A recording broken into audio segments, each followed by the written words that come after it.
शिव पुराण रुद्र संहिता द्वितीय खंड 12वां अध्याय दक्ष की तपस्या।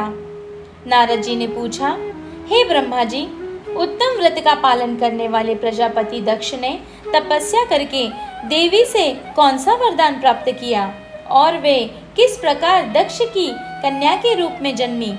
ब्रह्मा जी बोले, हे नारद, मेरी आज्ञा पाकर प्रजापति दक्ष क्षीर सागर के उत्तरी तट पर चले गए। वे उसी तट पर बैठकर देवी उमा को अपनी पुत्री के रूप में प्राप्त करने के लिए उन्हें हृदय से स्मरण करते हुए तपस्या करने लगे। मन को एकाग्र कर प्रजापति दक्ष दृढ़ता से कठोर व्रत का पालन करने लगे। उन्होंने 3000 दिव्य वर्षों तक घोर तपस्या की। वे केवल जल और हवा ही ग्रहण कर रहे थे। तत्पश्चात देवी जगदम्बा ने उन्हें प्रत्यक्ष दर्शन दिए। कालिका देवी अपने सिंह पर विराजमान थी। उनकी श्यामल कांति व मुख अत्यंत मोहक था। उनकी 4 भुजाएं थी। वे एक हाथ में वरद, दूसरे में अभय, तीसरे में नील कमल और चौथे हाथ में खड्ग धारण किए हुए थी।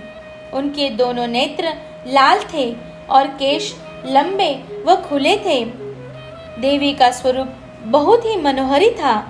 उत्तम आभा से प्रभाषित देवी को दक्ष और उनकी पत्नी के श्रद्धापूर्वक नमस्कार किया। उन्होंने देवी की श्रद्धा भाव से स्तुति की। दक्ष बोले, हे जगदम्बा, भवानी, कालिका, चंडिके, महेश्वरी, मैं आपको नमस्कार करता हूँ। मैं आपका बहुत आभारी हूँ जो आपने मुझे दर्शन दिए। हे देवी, मुझ पर प्रसन्न होइए।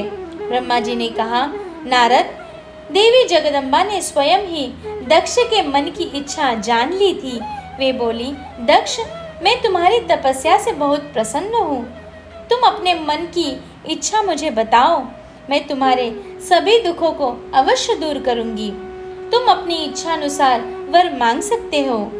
जगदम्बा की यह बात सुनकर प्रजापति दक्ष बहुत प्रसन्न हुए और देवी को प्रणाम करने लगे। दक्ष बोले, हे देवी, आप धन्य हैं। आप ही प्रसन्न होने पर मनोवांछित फल देने वाली हैं।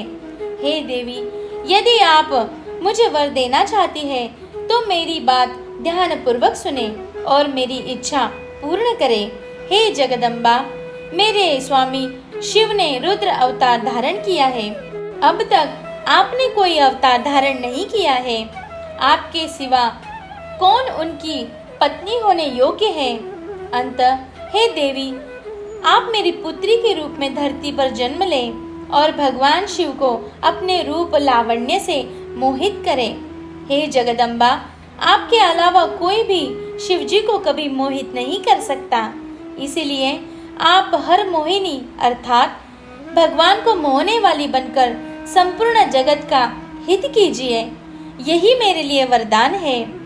दक्ष का यह वचन सुनकर जगदम्बिका हंसने लगी और मन में भगवान शिव का स्मरण कर बोली, हे प्रजापति दक्ष, तुम्हारी पूजा आराधना से मैं प्रसन्न हूँ। तुम्हारे वर के अनुसार मैं तुम्हारी पुत्री के रूप में जन्म लूंगी। तत्पश्चात बड़ी होकर मैं कठोर तप द्वारा महादेव जी को प्रसन्न कर उन्हें पति रूप में प्राप्त करूंगी। मैं उनकी दासी हूँ। प्रत्येक जन्म में शिव शंभु ही मेरे स्वामी होते हैं। अंतः तुम्हारे घर में जन्म लेकर शिवा का अवतार धारण करूंगी। अब तुम घर जाओ, परंतु एक बात हमेशा याद रखना, जिस दिन तुम्हारे मन में मेरा आदर कम हो जाएगा, उसी दिन मैं अपना शरीर त्याग कर अपने स्वरूप में लीन हो जाऊंगी। यह कहकर देवी जगदम्बिका वहां से अंतर्धान हो गई तथा प्रजापति दक्ष सुखी मन से घर लौट आए।